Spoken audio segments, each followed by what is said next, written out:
भाई और बहनों, मातृशक्ति को नमन।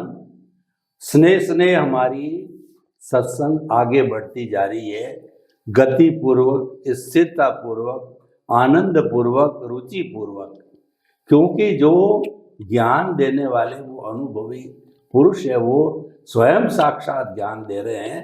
तो ऐसे स्वामी जी को आप सभी की तरफ से बहुत बहुत हमारी कृतज्ञता। जय सच्चिदानंद। जय सच्चिदानंद। स्वामी जी, ये एपिसोड हम अध्यात्म साधना को समर्पित करते हैं कि किस तरीके से हमारी साधना का पुरुषार्थ करें। तो साधना की जब बात आती है तो प्रतीति, जागृति और अनुभव, तीन बातें सामने आती है।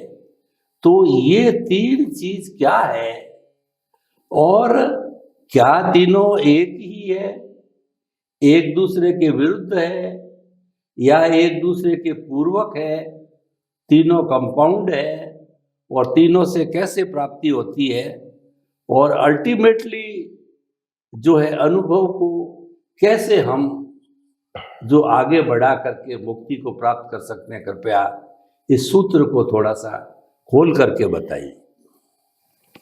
प्रश्न के लिए धन्यवाद। देखो, आध्यात्म जगत के अंदर जो चीज पाना है उसकी पहले प्रतीति चाहिए, और प्रतीति को आगे बढ़ाने के लिए, अनुभव की ओर आगे बढ़ाने के लिए अवस्था में लक्ष्य चाहिए, और वो लक्ष्य रहेगा तो ही अनुभूति होगी। प्रतीति का मतलब होता है सिंपल बिलीफ, भी मैं शुद्धात्मा हूं, वो प्रतीति मेरे को हो गई ज्ञानी पुरुष के माध्यम से। अभी प्रतीति हो गई, मगर प्रतीति का उपयोग जो है वो लक्ष्य रहेगा अवस्था में, तभी तो होगा कि आज मैं मन से, वचन से, काया से जो कुछ भी काम कर रहा हूं, और मेरे सामने वाले व्यक्ति भी मन, वचन, काया से जो कुछ भी काम कर रहा है, उसमें मेरी दृष्टि होनी चाहिए कि मैं भी शुद्धात्मा हूं और वो भी शुद्धात्मा। तो ये प्रतीति का लक्ष्य रहा, और लक्ष्य रहा तो मालूम होगा कि अनुभूति क्या होगी। तो ये मनोवचन काया चलाने वाला, मेरा मनोवचन काया, उनका मनोवचन काया चलाने वाला वो शुद्धात्मा नहीं है। तो शुद्धात्मा का रोल तो अवस्था में खाली कैटालिस्ट तरीके है। और हम जब अज्ञानी अवस्था में एक व्यक्ति को जब कर्ता और गुनहगार मानते हैं तो उनको आत्मा को भी गुनहगार मान देते हैं, क्योंकि हम सेपरेट नहीं करते हैं। तो ये सबसे बड़ी गलती हो जाती है। प्रकृति की गलती को आप आत्मा की गलती मानते हैं, क्योंकि प्रकृति तो समाप्त हो जाएगी, आत्मा ही तो आगे जाएगा। तो इसीलिए अनुभव, प्रतीति, लक्ष्य और अनुभव, जो चीज की प्रतीति आपको अनुभवी ज्ञानी पुरुष के माध्यम से दृष्टि के रूप में मिली है, वो दृष्टि का उपयोग आपको अवस्था में करना है। और वो जो अवस्था है, वो अवस्था आपको इस प्रकार से देखना है कि ये जो अवस्था है उसमें मेरा लक्ष्य क्या होना चाहिए। मैं नामधारी हूं, प्रकृति हूं या शुद्धात्मा हूं, मेरे को क्या प्रतीति मिली, मेरे को क्या दृष्टि मिली कि मैं शुद्धात्मा हूं। तो ये अवस्था में जो क्रिया हो रही है मन से, वचन से, काया से, इसमें मैं कौन हूं। तो कि मैं न विचार करने वाला हूं, न बोलने वाला हूं, न फिजिकल क्रिया करने वाला हूं, मैं तो शुद्धात्मा हूं। और ये क्रिया हो रही है। सेम वे सामने वाले मन, वचन, काया से भी क्रिया हो रही है। रियल स्पीकिंग वो भी क्या है, शुद्धात्मा है। तो ये प्रतीति का लक्ष्य जब अवस्था में रहेगा तब सेपरेशन की अनुभूति होगी, नहीं तो नहीं होगी। तो पहले प्रतीति मिलना पहली बात है। फिर प्रतीति को लक्ष्य के रूप में उपयोग करना वो दूसरी बात है, और थर्ड स्टेप आएगा अनुभव। ऐसे करते करते प्रतीति के रूप में जो आपको लक्ष्य मिला है शुद्धात्मा और अवस्था, ये दोनों अलग होती जाएगी। तो अवस्था आपकी प्रकृति या सामने वाले की प्रकृति, दोनों की प्रकृति की अवस्था एक ही कंट्रोलर है, कुदरती रचना है।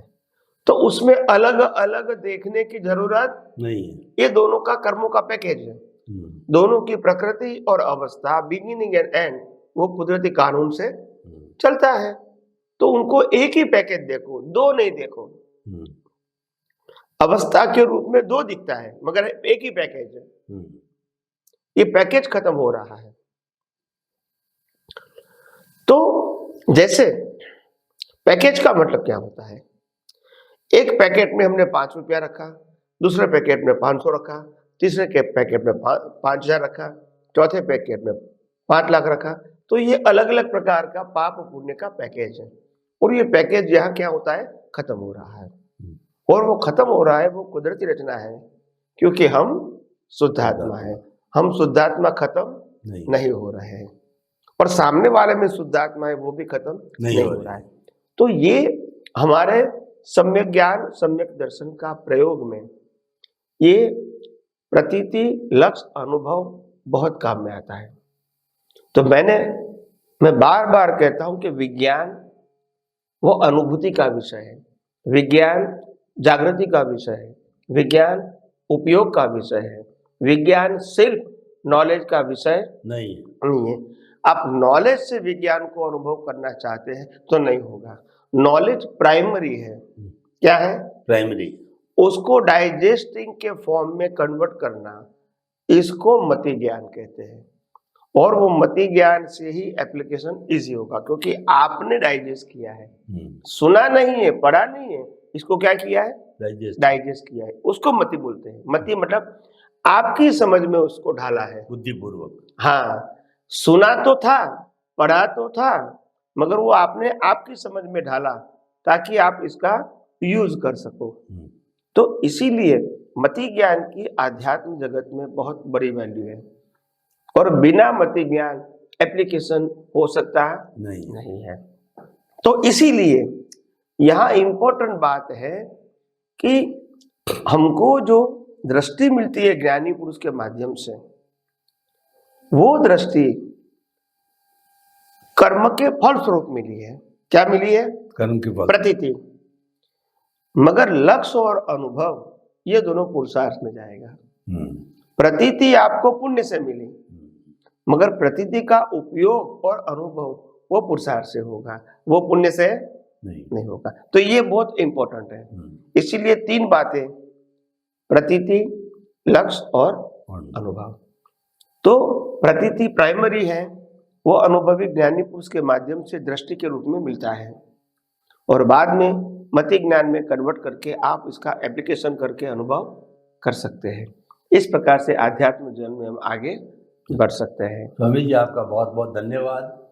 प्रतीति जो होती है वो ये ज्ञानी पुरुष के द्वारा करवाई जाती है कि आप कौन हो, क्योंकि ये उनका विषय होता है, उनका अतिशय होता है। उसके माध्यम से वो अनंतानुबंधी कषाय को तोड़ करके आपको प्रतीति करा देते हैं कि आप शुद्ध आत्मा हो। लेकिन उसकी एप्लीकेशन, उसको बार बार जागृति या लक्ष्य के अंदर रखेंगे, वो जो प्रतीति करवाई वो मति पूर्वक जो है आपके भीतर डाइजेस्ट होकर के, और फिर वो जागृति के रूप में, लक्ष्य के रूप में आकर के और रेगुलर चलती रही। इसी का नाम साधना है। और जब ये चलती रहेगी तो अनुभव में कन्वर्ट होती रहेगी, और ये अनुभव बढ़ते बढ़ते एक दिन केवल दर्शन, केवल ज्ञान और मुक्ति की अवस्था तक पहुंच जाएगा। तो कहने का अर्थ ये है कि ये एक पूरा सूत्र है, साधना का है। इस साधना के तरीके से हमको करनी चाहिए। मात्र प्रतीति जो ज्ञानी पुरुष से प्राप्त करने से हमारा कल्याण नहीं होगा, इसकी एप्लीकेशन लक्ष्य में रख करके बार बार करने से ही प्राप्ति होगी। बहुत सुंदर आपने स्पष्टीकरण दिया स्वामी जी। स्वामी जी, अब हम साधना की बात कर रहे हैं, तो कुछ मैं ऐसे सूत्र आपसे जानना चाहता हूँ कि व्यक्ति जो है वो स्मरण करता रहे, चाहे बोल के करे, चाहे मानसिक रूप से करे, या कोई भी साधन अपना अपना श्वास के साथ करे।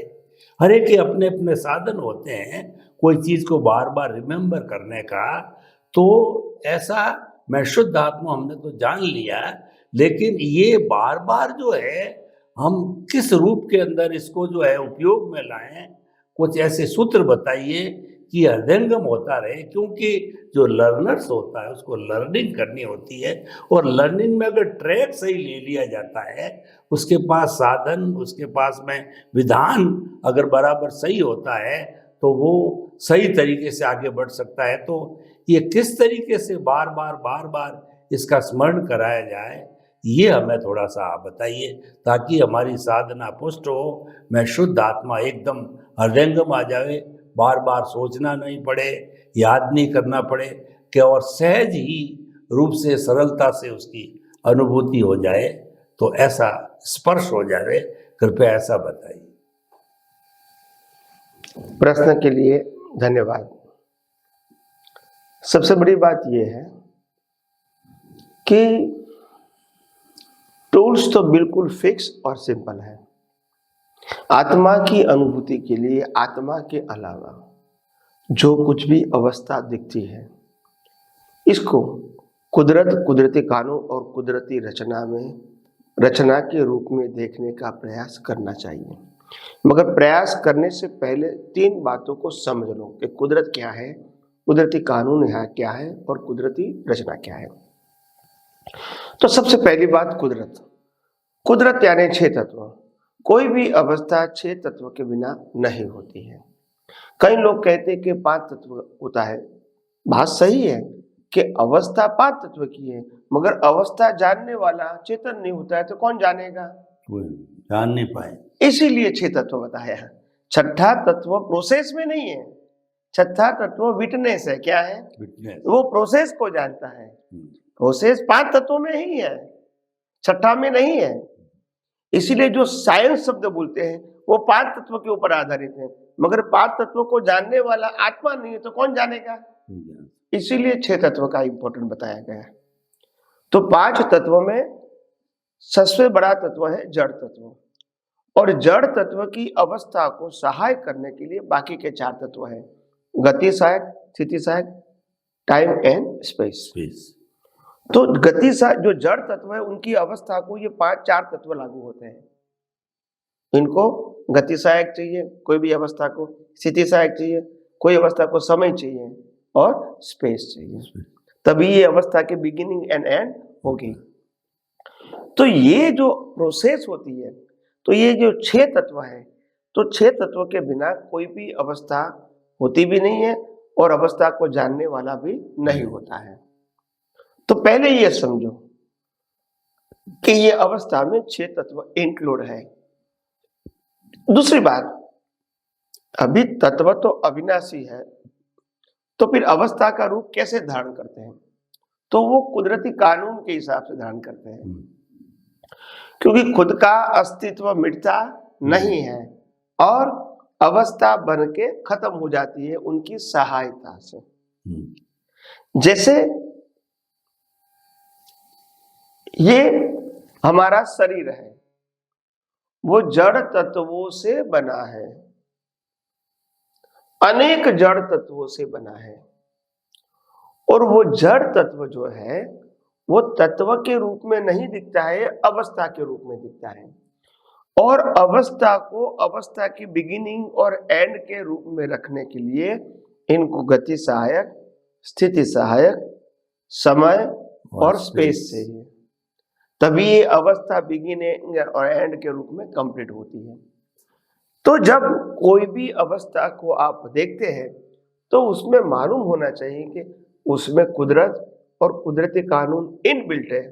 जो अवस्था दिखती है इसमें, और अगर ये अवस्था में कुदरत और कुदरती कानून इनबिल्ट होकर अवस्था बनती है, तो ये अवस्था के लिए कोई भी व्यक्ति जिम्मेदार नहीं हो सकती है, जिम्मेदार भी नहीं हो सकती है, कोई अवस्था का मालिक भी नहीं हो सकता है, और कोई भुगतान करने वाला भी नहीं हो सकता है। तो ये कर्ता, भोक्ता और मालिकी तीनों यहाँ समाप्त हो जाती है विज्ञान के उपयोग से, और अपना शुद्धात्मा पद इंटेक्ट रहता है, क्योंकि वो प्रोसेस के अंदर नहीं है, वो तो विटनेस है, फिटनेस, वो जानने, वो प्रकाशक है, अवस्था को क्या करना है, प्रकाशक है, प्रकाशक।